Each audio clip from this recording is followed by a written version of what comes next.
Okay, so over here on the one sheet, basically they do a little history of the show, a little bit on sci-fi films before, Forbidden Planet, that kind of thing, how the ships compare, production design, how things went for the show, the miniatures, and what they did for this model. And basically they're saying it's loosely based off the third season version, it looks like, but they also tried to mix in elements of the full-size mock-up and just overall tried to make the best possible synthesis of all the various subtleties and nuances that the show had.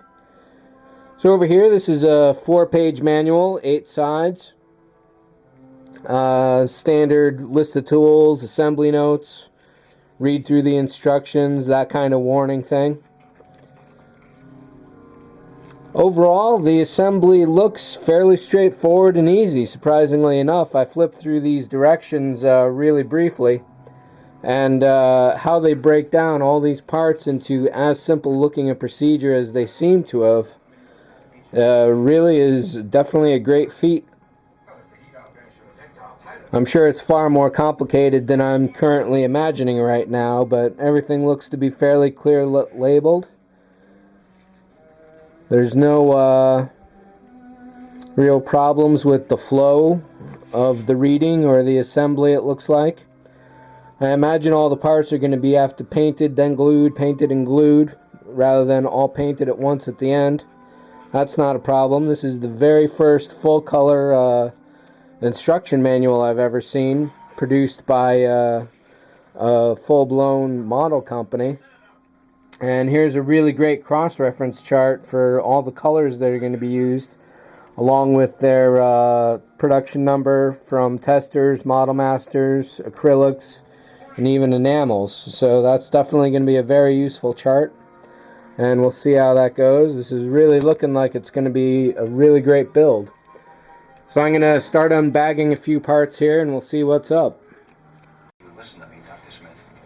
Alright, so I'm going to break this down into 3 different sections, all the square trees, all the clear ones, and then all the big round parts.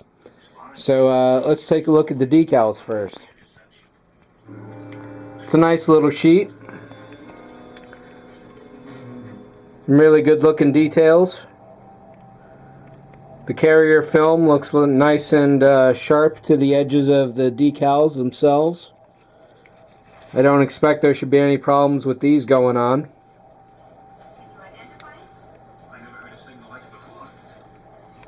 Over here with the trees, plastic is definitely a really nice thick. I don't know if it's like ABS. It could be a real dense styrene. The details, those get pretty good in there. Some texture in the wall material.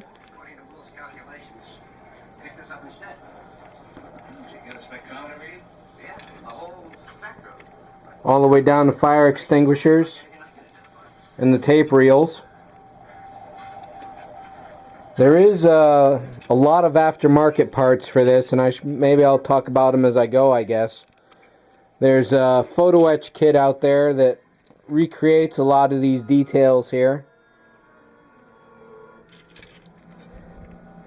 So you can build the model stock, certainly, but with all the aftermarket stuff out there, from accurate landing gear, photo etch, extra decals, lighting kits, you could probably spend $500-600 on this model, and you'll certainly definitely be happy about it, because what you're working from, the base stock here, as it were, is definitely some beautiful stuff.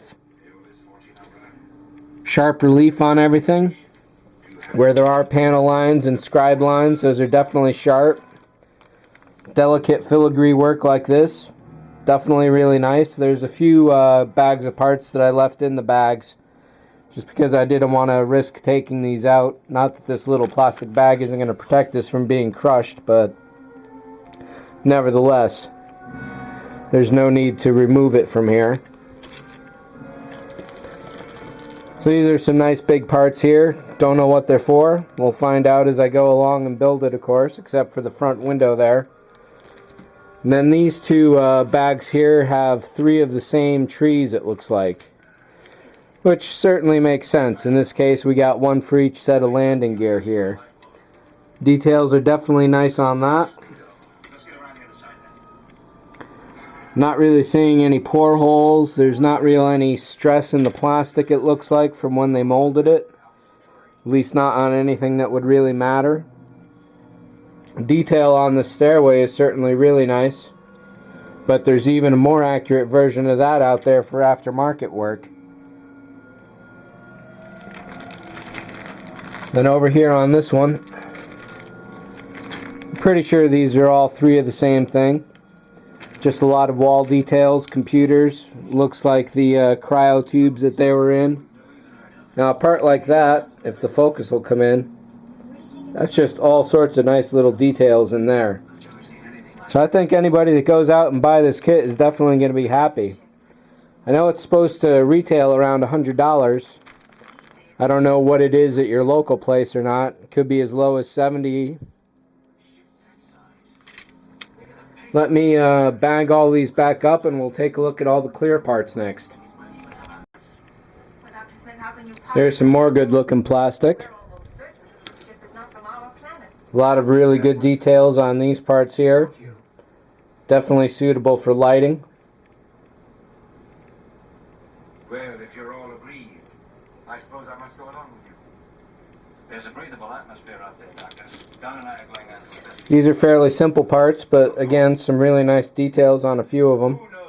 A couple fingerprints on these, so I guess those must have happened at the factory when they were being bagged. That is certainly not a problem, just more of a comment. Some really nice grading work in here. If we can get some focus going on, maybe.